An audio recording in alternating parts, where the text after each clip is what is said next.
Au nom du Père, du Fils et du Saint-Esprit, ainsi soit-il.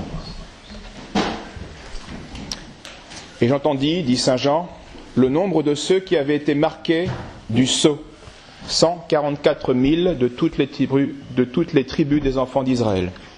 Après cela, je vis une foule immense que personne ne pouvait compter, de toute nation, de toute tribu, de tout peuple et de toute langue. Il y a deux erreurs à éviter au sujet de cette révélation de saint Jean. L'une serait de croire stupidement, comme le font les témoins de Jéhovah, que le nombre des saints et donc des élus se mesure strictement au chiffre que nous venons d'entendre, 144 000. L'autre est plus fréquente et plus dangereuse, c'est celle de croire présomptueusement que la plupart des hommes seront élus, c'est-à-dire sauvés, à cause de cette foule immense, indénombrable.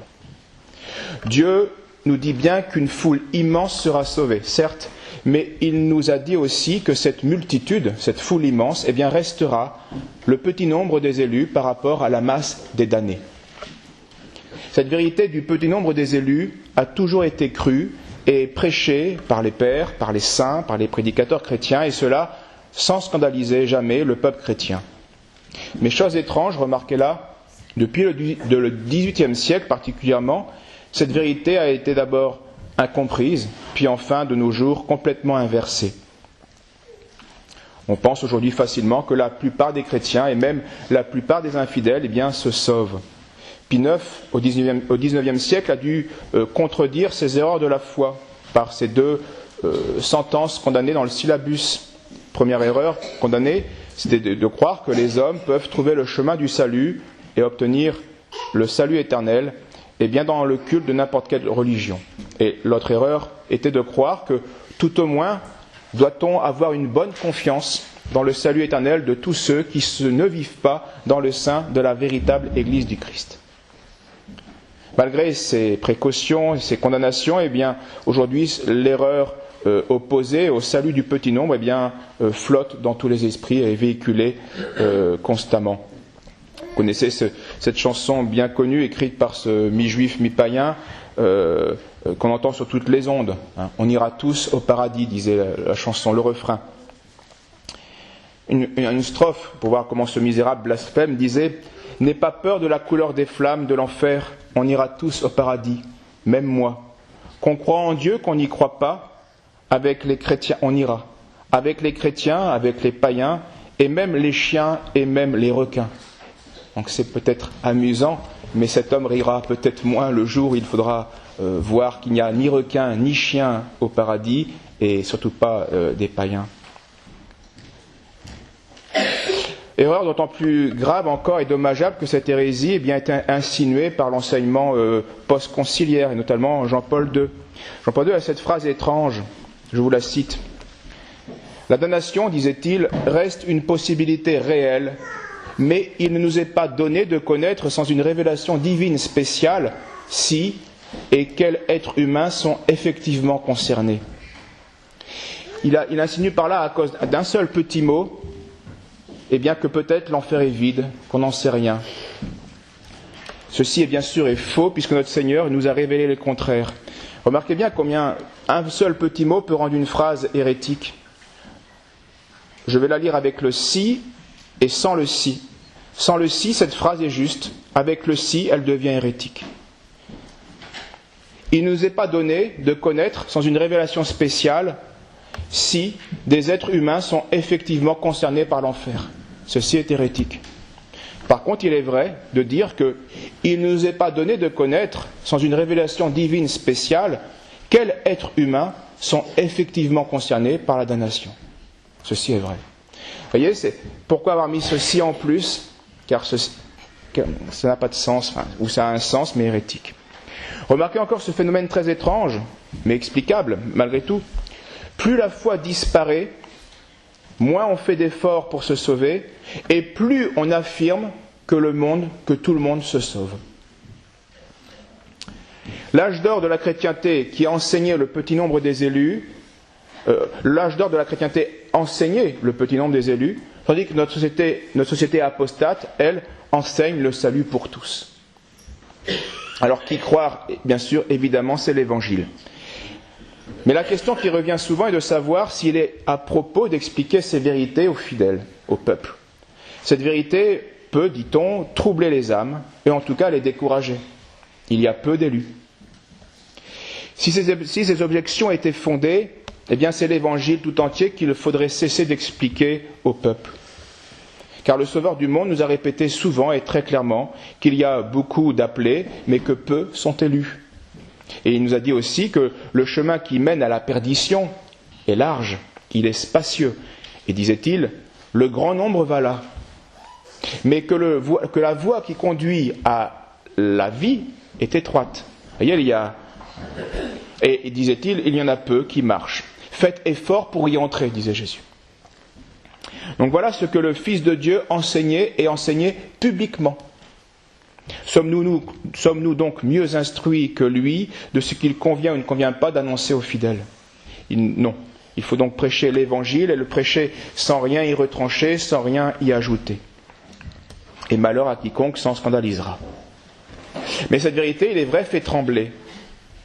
Certes. Mais l'apôtre Saint Paul veut justement que nous opérions notre salut avec crainte et tremblement, dit l'Écriture. Alors on objecte, oui, mais ça trouble les consciences. Est-ce si sûr ?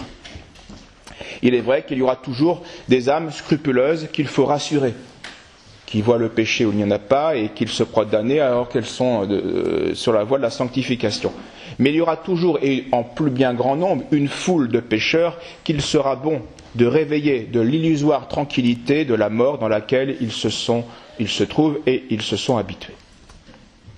La vérité donc du petit nombre des élus, quand elle est bien proposée et bien comprise, n'est ni décourageante ni désespérante. Et pour cela, il faut concevoir cette vérité telle qu'elle est et non point telle que nous l'imaginons.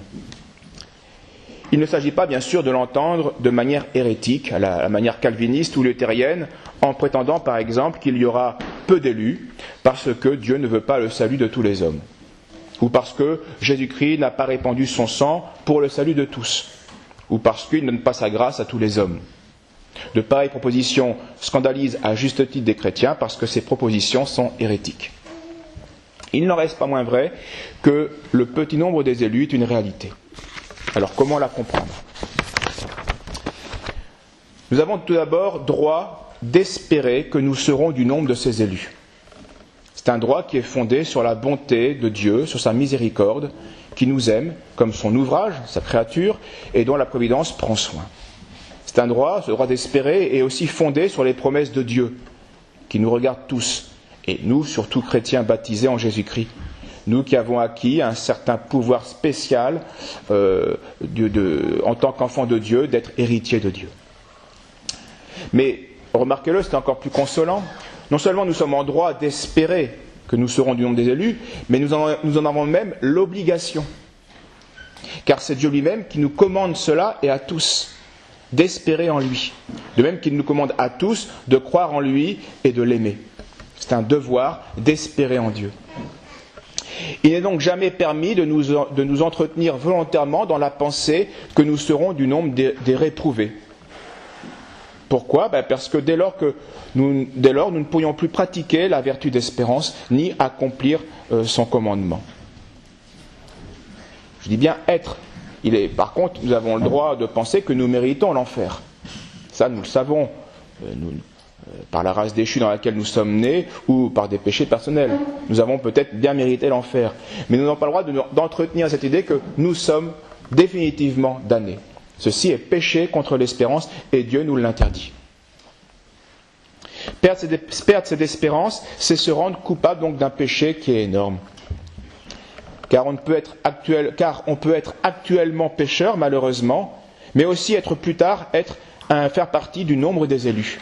Témoin Saint-Pierre, témoin Saint-Paul, Sainte Marie-Madeleine, Saint-Augustin, et la liste est très longue. Mais remarquez-le bien, non pas, on peut espérer, mais non pas en demeurant pécheur, mais en se convertissant, et en faisant ce qu'il faut pour se convertir. Les anciens prophètes, Dieu le disait par les anciens prophètes, ce n'est point la mort des pécheurs que je demande, mais je veux qu'ils se convertissent et qu'ils vivent, enfin. Saint Paul le dit aussi, lorsque nous étions encore pécheurs et ennemis de Dieu, Nous avons été réconciliés par son Fils. Remarquez-le bien, Dieu a vraiment aimé des hommes qui n'étaient pas aimables. Nous étions ennemis de Dieu, pécheurs, et pourtant il nous a aimés et convertis. Il y a donc une raison là d'espérer. Et enfin, notre Seigneur lui-même le disait, si vous ne faites pas pénitence, vous périrez tous. Donc, ne restons pas pécheurs et nous aurons droit d'espérer d'être dans le nombre des élus. Donc la difficulté n'est pas tant de savoir s'il y aura peu d'élus, puisque Jésus-Christ lui-même l'a affirmé dans son évangile. Mais il est intéressant de se demander pourquoi il y en aura si peu. Et la raison est simple, il y a si peu d'élus parce qu'il y a fort peu de gens qui veulent se sauver. Si donc le nombre des élus est petit, même dans le christianisme, pensent les pères et les saints, eh bien c'est par la faute et par la négligence du plus grand nombre. Notre Seigneur dit dans les évangiles, depuis le temps de Jean-Baptiste jusqu'à présent, le royaume des cieux se prend par force, par violence. Et c'est ceux qui emploient cette force qui la ravissent. Ou encore, si quelqu'un veut venir après moi, qu'il renonce à soi-même, qu'il porte sa croix et qu'il me suive. Et encore, vous aimerez le Seigneur de tout votre cœur et votre prochain comme vous-même. Faites cela et vous vivrez. Et encore, ceux qui me disent Seigneur, Seigneur, n'entreront pas tous dans le royaume des cieux, mais c'est celui qui fera la volonté de mon Père céleste. Celui-là, il entrera dans le royaume des cieux. Donc voilà le caractère des élus qui sont décrits par ces phrases de notre Seigneur. Ils mortifient les passions, ils surmontent les tentations, ils s'éloignent des voies du monde et des scandales, ils se préservent du péché, ils se maintiennent dans l'ordre, ou alors ils se relèvent au moins par la pénitence, et ils y persévèrent jusqu'à la mort. Sans cela, eh bien, nous serons immanquablement des réprouvés. Mais avec cela, nous serons aussi immanquablement du nombre des élus. Et voici une remarque intéressante de Bordalou, ce célèbre prédicateur jésuite à la cour au XVIIe siècle. Je le cite. « Sans juger mal de personne en particulier, il suffit de jeter les yeux autour de nous et de parcourir toutes les conditions du monde pour voir combien il y en a peu qui fassent quelque chose pour gagner le ciel. Peu qui sachent profiter des croix de la vie et qui les reçoivent avec soumission. Peu qui donnent à Dieu ce qui lui est dû et qui l'aiment véritablement, qui cherchent à lui plaire en accomplissant ses saintes volontés. Peu qui s'acquittent envers le prochain des devoirs de la charité. Peu qui veillent sur eux-mêmes, qui fuient les occasions dangereuses, qui combattent leurs passions, qui résistent à la tentation de l'intérêt, à la tentation de l'ambition, à la tentation du plaisir, à la tentation de la vengeance, à la tentation de l'envie et à toutes les autres, et qui ne tombent, en y succombant, dans 1000 péchés. Peu qui reviennent de leur égarement, qui se dégagent de leur habitude vicieuse, qui fassent, après leur désordre passé, une pénitence solide, efficace et durable. Donc ceux qui ne veulent pas entendre cette vérité ou qui en désespèrent sont ceux qui ne veulent pas bien leur salut. Ceux qui ne sont pas déterminés à tout entreprendre pour leur salut. Ou ceux qui prétendent concilier une vie molle, sensuelle, et puis le salut. Ceci est impossible. Ceux-là, en effet, seront tristes et certainement abattus en entendant cette vérité du petit nombre des élus. Mais cela n'est attribuable qu'à eux-mêmes et à leur lâcheté. Tandis que tout auditeur sage, lui, sera profité de cette vérité du petit nombre des élus pour redoubler sa vigilance et se prémunir contre les dangers de la vie. Pour se séparer du monde, au moins en esprit, autant qu'il le faut, selon les circonstances, et de pratiquer, en pratique, pour prendre résolument la voie étroite indiquée par Jésus-Christ, qui est la seule qui nous a indiquée. Alors pour cela, cet auditeur sage sera se battre contre les penchants de sa nature, contre l'empire des sens, ou contre le torrent de la coutume, contre l'attrait des mauvaises compagnies, contre les discours et les jugements du monde qui peuvent nous influencer parfois. C'est en faisant ainsi, et seulement ainsi, que nous pourrons partager l'heureux sort de tous les saints que nous fêtons aujourd'hui, qui contemplent la gloire de Dieu. Ils sont passés par cette voie, et même s'ils ont été parfois pécheurs, ils sont finis pénitents, et parfois d'héroïques et saints pénitents. Ils sont donc là tous aujourd'hui, et nous les fêtons sous un même titre. Ils sont tous debout, dit l'Apocalypse de Saint Jean, debout devant le trône et devant l'agneau. Ils sont vêtus de robes blanches. Remarquez-le bien, même ceux qui avaient péché, c'est fini. Ils ont aujourd'hui une robe blanche. Marie-Madeleine et Saint-Augustin l'ont, et tous les autres aussi. Et ils tiennent des palmes dans la main. Ils sont victorieux. Et ils disent, c'est vraiment tout le résumé de notre vie liturgique, de notre vie chrétienne ici-bas.